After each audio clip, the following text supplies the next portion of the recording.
Hello friends, welcome to my channel explore billions. ఇవాళ మన వీడియోలో మనం వెరీ ఇంపార్టెంట్ క్వశ్చన్ గురించి డిస్కస్ చేసుకుందాం. మనం ప్రీవియస్ వీడియోస్లో force between current carrying conductor expression చూసాం. కాకపోతే మనకి force between current carrying conductor ఒక్కటి వస్తే సరిపోదు. ఒక రెండు కరెంట్ క్యారింగ్ కండక్టర్స్ ఉన్నప్పుడు కూడా మనకి ఈక్వేషన్ తెలియాలి. అందుకని చెప్పి ఇప్పుడు ఈ వీడియోలో మనం expression for the force between two current carrying conductors చూస్తాం. ఓకేనా? చాలా జాగ్రత్తగా వినండి, ఇది చాలా ఈజీగా ఉంటుంది. ఓకేనా? ఇప్పుడు చూడండి, ఏమీ లేదు, సింపుల్గా ఒక రెండు కండక్టర్స్ తీసుకోండి. ఓకేనా? ఒక రెండు కండక్టర్స్ తీసుకున్నారు కదా, మనకి గీస్తున్న lines conductors. For example current ఈ డైరెక్షన్లో వెళ్తుంది ఒక కండక్టర్లో, ఇంకొక కండక్టర్లో కూడా కరెంట్ ఈ డైరెక్షన్లో వెళ్తుంది. According to the right hand thumb rule, the fingers encircling the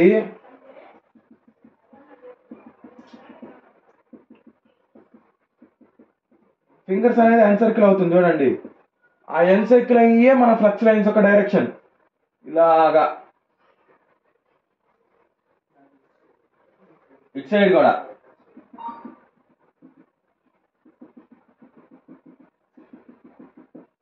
ఓకేనా? ఇలా వచ్చి ఇటు వస్తుంది, మళ్ళీ ఇది ఇటు వస్తుంది. ఎందుకంటే రైట్ హ్యాండ్ థంబ్ రూల్. ఈ ఫింగర్స్ ఉన్నాయి కదా, ఈ ఫింగర్స్ ఉన్న డైరెక్షన్స్లో కరెంట్ ఫ్లో అవుతుంది. ఈ ఫింగర్స్ ఉన్న డైరెక్షన్స్లో కరెంట్ ఫ్లో అవుతుందంటే ఇలా ఫ్లో అవుతుంది. ఇక్కడ యారో మార్క్స్ చూపిస్తున్నాను. ఓకేనా? ఇప్పుడు ఈ రెండు ఏమవుతున్నాయి, కరెంట్స్ అనేవి రెండు సేమ్ డైరెక్షన్లో ఉన్నాయి. అంటే దాని అర్థం ఏంటి, రెండు రిపల్సివ్ ఫోర్స్లో ఉన్నాయి. కరెంట్స్ రెండు ఒకే డైరెక్షన్లో ఉంటే అక్కడ రిపల్సివ్ ఫోర్స్ వస్తుంది. Repulsive force between two conductors. ఇది బాగా అర్థం చేసుకోండి ఫ్రెండ్స్. మన డయాగ్రామ్ అనేది రిపల్సివ్ ఫోర్స్లో గీసుకోవాలి, అట్రాక్టివ్ ఫోర్స్లో గీసుకోవాలి. నేను ఇప్పుడు రిపల్సివ్ ఫోర్స్లో గీసుకున్నాను. ఇప్పుడు ఫర్ ఎగ్జాంపుల్ ఇంకొక రెండు కండక్టర్స్ తీసుకోండి. ఓకేనా? ఇంకొక రెండు కండక్టర్స్ తీసుకోండి. ఈ రెండింటికి ఏం చేస్తారంటే, ఒక కరెంట్ అనేది ఇటు వెళ్తుంది అనుకోండి, ఇంకొక కరెంట్ ఇటు వెళ్తుంది అనుకోండి. ఇప్పుడు చూడండి, according to the right hand grip rule, the fingers అనేవి ఎటైతే ఎన్సర్కిల్ అవుతాయో, అంటే చూడండి ఇలా కరెంట్ వస్తుంది. ఇప్పుడు చూడండి, ఇప్పుడు ఫ్లక్స్ లైన్స్ సేమ్ ఇలానే వస్తాయి. ఓకేనా? కాకపోతే ఇది చేంజ్ అవుతుంది. ఫింగర్స్ అనేవి ఈసారి ఎన్సర్కిలింగ్ మారుతుంది. చూడండి, ఇలాగా ఫింగర్స్ ఎన్సర్కిలింగ్ అనేది మారుతుంది. ఇప్పుడు కరెంట్ ఇలా ఫ్లో అవుతుంది, ఇలాగా. చూడండి, ఈ రైట్ హ్యాండ్ గ్రిప్ రూల్ ప్రకారంగా ఈ ఫింగర్స్ ఎన్సర్కిల్ అవుతుంది. చూడు, అటు సైడ్ కరెంట్ ఫ్లో అవుతుంది. అంటే ఇలాగ కరెంట్ ఫ్లో అవుతుంది, ఇలా ఇటు నుంచి. కాబట్టి నేను రఫ్గా డ్రా చేస్తున్నాను ఫ్రెండ్స్, మీరు కొంచెం నీట్గా గీసుకోండి. ఇదిగోండి ఇలాగా. అప్పుడు ఏమవుతుంది చూడండి, ఇక్కడ అట్రాక్టివ్ ఫోర్స్ పడుతుంది, రిపల్సివ్ ఫోర్స్ పుట్టట్లా, అట్రాక్టివ్ ఫోర్స్ పడుతుంది. ఓకేనా? ఇప్పుడు ఇక్కడ అట్రాక్టివ్, ఇది ఇటు వెళ్తుంది, ఇది కూడా ఇటు వెళ్తుంది. అప్పుడు రెండు కలిసి వెళ్ళిపోతాయి. మీకు ఒక చిన్న ఎగ్జాంపుల్ చెప్తాను ఫ్రెండ్స్. ఒక ఇద్దరు ఫ్రెండ్స్ ఉన్నారు. ఒక ఇద్దరు ఫ్రెండ్స్ కలిసి వెళ్తుంటే ఎలా ఉంటుంది, ఒకరికొకరు ఎదురుపడి వెళ్తుంటే ఎలా ఉంటుంది, అలా అన్నమాట. ఇద్దరు కలిసి వెళ్తేనేమో అక్కడ 8 అవుతుంది. అందుకని ఇక్కడ ఫోర్స్ అనేది ఇంక్రీజ్ అవుతుంది. కాకపోతే ఇక్కడ అలా కాదు. ఫోర్స్ రెండు గుద్దుకోవడం వల్ల ఫోర్స్ అనేది రిపల్సివ్ ఫోర్స్ పుట్టి ఇది ఇటు కదులుతాయి. రిపల్సివ్ ఫోర్స్ అట్రాక్షన్ లాగేస్తుంది. కాబట్టి ఫీల్డ్ స్ట్రెంత్ అనేది పెరుగుతుంది. ఇక్కడ ఇది attractive force between two conductors. ఓకేనా? ఇప్పుడు ఈ డయాగ్రామ్స్ అనేవి గీసుకున్నాను అనుకుంటున్నాను, నేనైతే రబ్ చేస్తున్నాను. ఓకే, ఈ డయాగ్రామ్స్ కరెక్ట్గా తీసుకోండి, చాలా సింపుల్గా ఉంటాయి. Just current direction, right hand grip rule వాడుకొని కరెక్ట్గా కరెంట్ డైరెక్షన్స్ని ఇండికేట్ చేసుకుంటే అయిపోతుంది. ఇప్పుడు డెరివేషన్లోకి వెళ్దాం. డెరివేషన్లోకి వెళ్ళే ముందులో మనం ఇక్కడ ఏదైతే రాసామో దాని గురించి రాసుకుందాం, కొంచెం మ్యాటర్ రాసుకుందాం. ఓకేనా?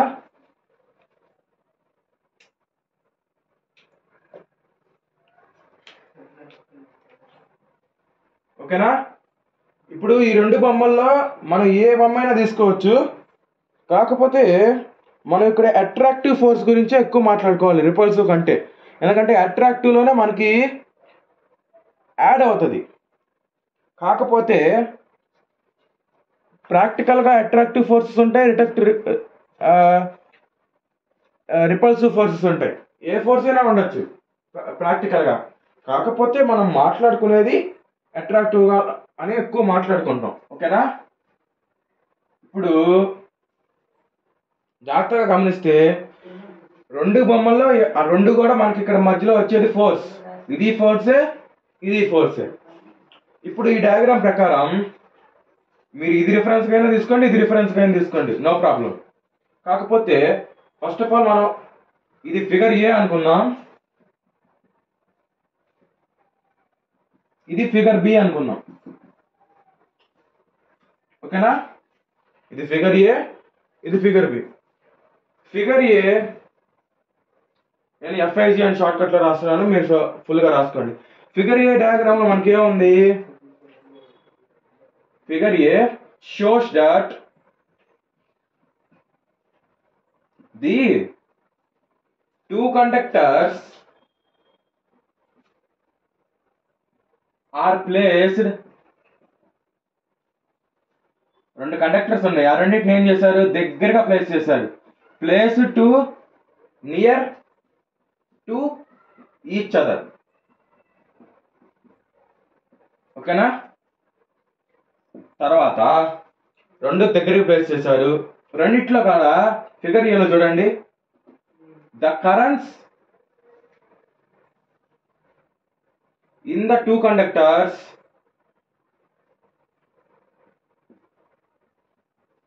are opposite to each other.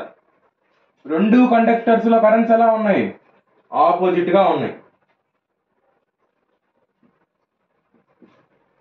నేను ఈ డయాగ్రామ్స్ రబ్ చేయట్లేదు ఫ్రెండ్స్, నేను కింద రాస్తున్నాను దీని కంటిన్యూషన్, ఎందుకంటే ఈ డయాగ్రామ్స్ చూసే రాసుకోవాలి మనం. Okay, so that it produces an attractive force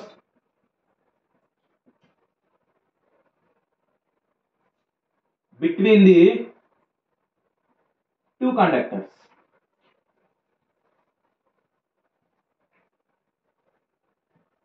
ఏం లేదు ఫ్రెండ్స్, నేను కొత్తగా ఏం రాలేదు, ఆ డయాగ్రామ్ గురించి రాస్తున్నాను. రెండు కండక్టర్స్ ఉన్నాయని రాశాను, ఆ రెండు దగ్గరికి ప్లేస్ చేశారని రాశాను. ఆ రెండు కండక్టర్స్ లో ఉన్న కరెంట్స్ అనేవి ఆపోజిట్ గా ఉన్నాయని రాశాను. ఆపోజిట్ గా ఉండడం కారణంగా ఈ ఫిగర్ లో అట్రాక్టివ్ ఫోర్స్ ప్రొడ్యూస్ అవుతుంది రెండు కండక్టర్స్ మధ్య అని రాశాను. ఇంకంతే, యాజ్ షోన్ ఇన్ ఫిగర్ అని రాసుకోండి. యాజ్ షోన్ ఇన్ ఫిగర్ ఏ. ఇది ఫిగర్ ఏ గురించి మనం రాయాల్సినటువంటి మ్యాటర్. ఓకేనా? నెక్స్ట్ ఫిగర్ బి గురించి నేను మ్యాటర్ రాయట్లేదు ఫ్రెండ్స్, ఏం లేదు, ఇక్కడ ఫిగర్ బి అని రాస్తారు. Shows that the two conductors are placed too near to each other అని రాస్తారు.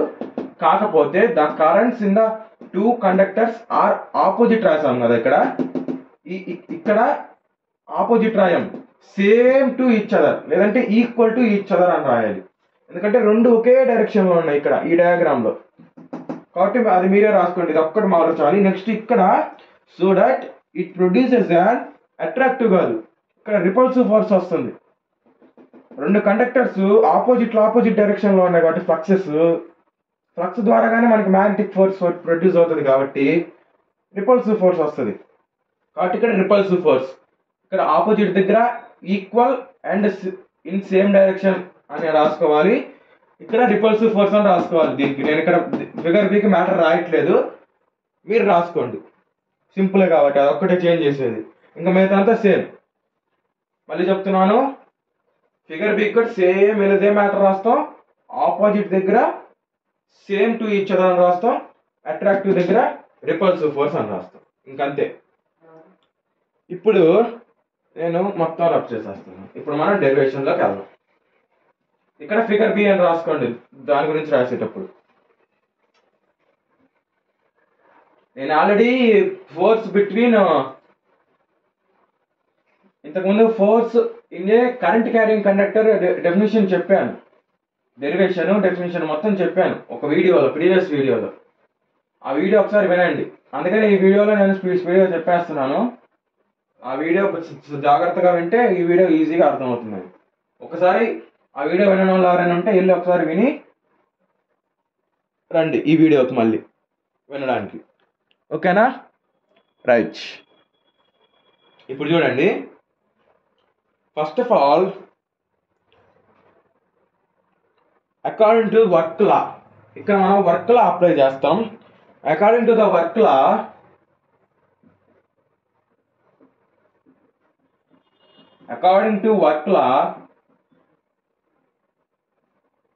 H1 is equal to I1 by 2 pi d.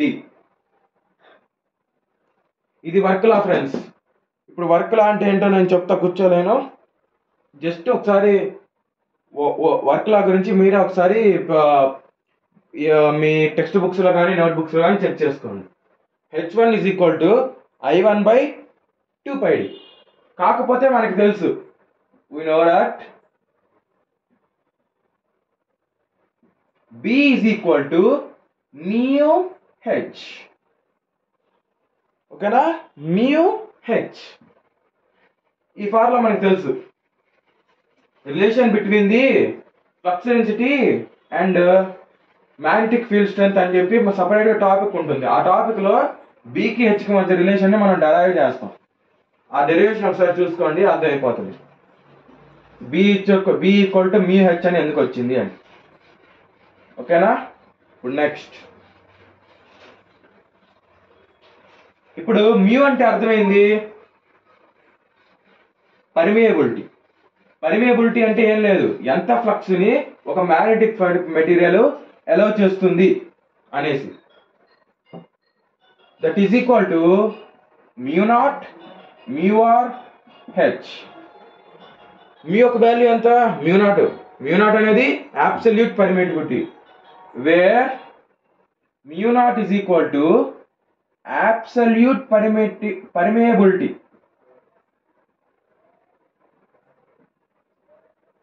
And it is equal to 4 pi into 10 to the power of minus 7 Henry per meter. ఇది ఇంకా fixed value. Absolute అంటే అది ఏ magnetic material అవ్వనండి, value అనేది ఫిక్స్డ్గా ఉంటుంది, మారదు. ఓకేనా? అది అబ్సల్యూట్ అంటే అర్థం. నెక్స్ట్ మ్యూ ఆర్ అనేది రిలేటివ్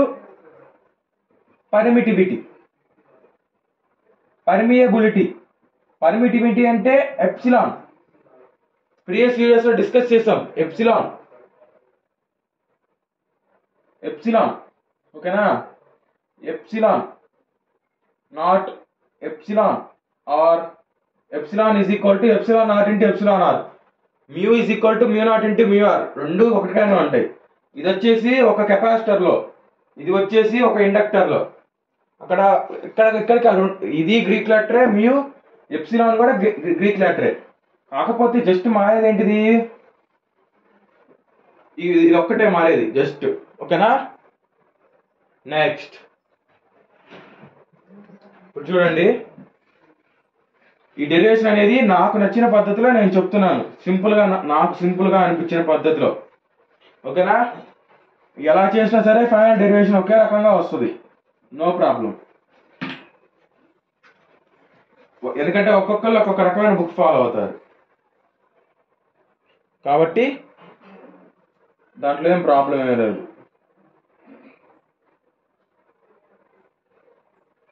ఓకే, ఇప్పుడు దట్ ఈజ్ ఈక్వల్ టు మనకి ఇక్కడ కావాల్సింది ఏంది B1, ఇక్కడ H1 ఉంది కాబట్టి B1 అని రాసుకుంటాం. μ0 μr H1. ఇప్పుడు H1 వాల్యూ ఎంత I1/2πd.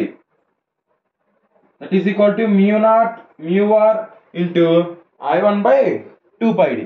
ఓకేనా? కాకపోతే μr అనేది 1 ఇన్ ఎయిర్. మ్యాక్సిమం ఈ కండక్టర్స్ గాల్లోనే కదా ఉంది. μr అయినా εr అయినా ఎయిర్లో 1 ఉంటాయి.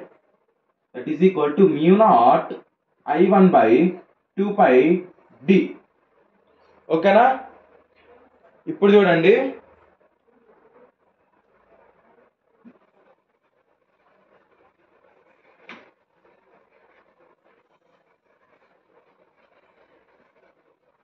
ఈ వీడియో కొంచెం నేను స్పీడ్గా చెప్తున్నాను ఫ్రెండ్స్, ఎందుకంటే లాస్ట్ వీడియోలో ఆల్రెడీ కరెంట్ క్యారింగ్ కండక్టర్ గురించి నేను డీప్గా చెప్పాను.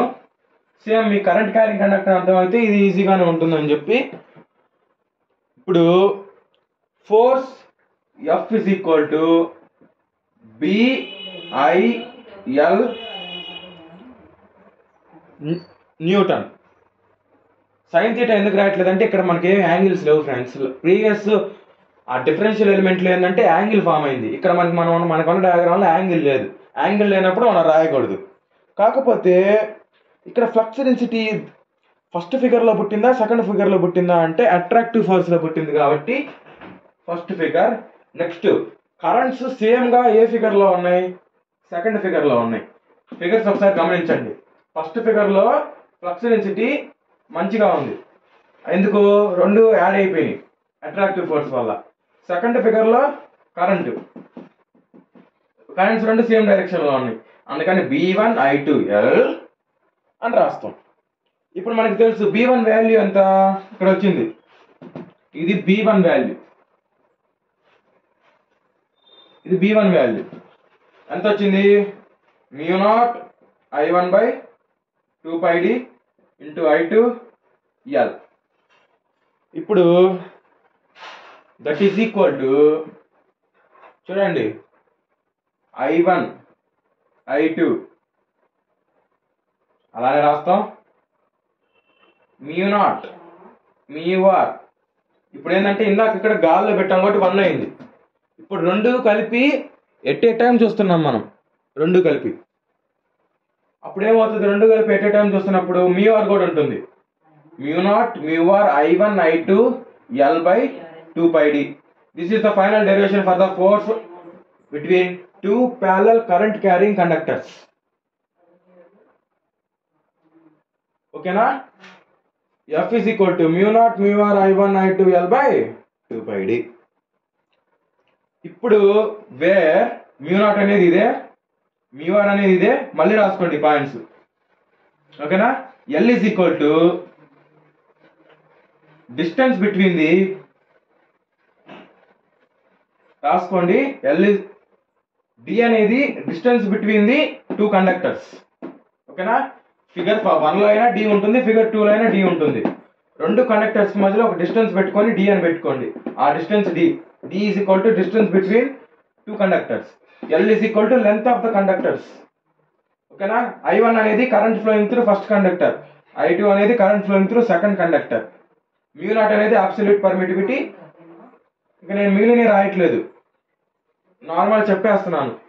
μ0 అనేది అబ్సల్యూట్ పర్మిటివిటీ, μr అనేది ఇదే, I1 అనేది I1 ఈక్వల్ టు అని పెట్టుకొని current flowing through the first conductor I2 అని మళ్ళీ పెట్టుకొని current flowing through the second conductor. L is equal to length of the conductors. D is equal to distance between the two conductors. ఓకేనా? నేను మళ్ళీ చెప్తున్నాను. μ0 is equal to absolute permittivity 4π into 10⁻⁻1 Henry per meter. μr is equal to relative permittivity. I1 is equal to current flowing through the first conductor. I2 is equal to current flowing through this second conductor, L is equal to length of the conductors, D is equal to distance between the two conductors. ఓకేనా friends, ఇది చాలా important derivation friends. నేను already previous వీడియోలో expression for the force on a current carrying conductor or differential element in a magnetic field video చెప్పాను. అందుకని చెప్పి అది ఇది సిమిలర్ అని చెప్పి ఈ వీడియో కొంచెం స్పీడ్గా చెప్పేశాను. సో ఈ వీడియోలో ఇంకా ఏమైనా డౌట్స్ ఉంటే కింద కామెంట్ చేయండి, క్లారిఫై చేయడానికి ట్రై చేస్తాను. ఓకే, ఈ వీడియో ఐ హోప్ అన్నీ బాగానే చెప్పాను, స్పీడ్గా చెప్పిన మీ అందరికి అర్థమైందని అనుకుంటున్నాను.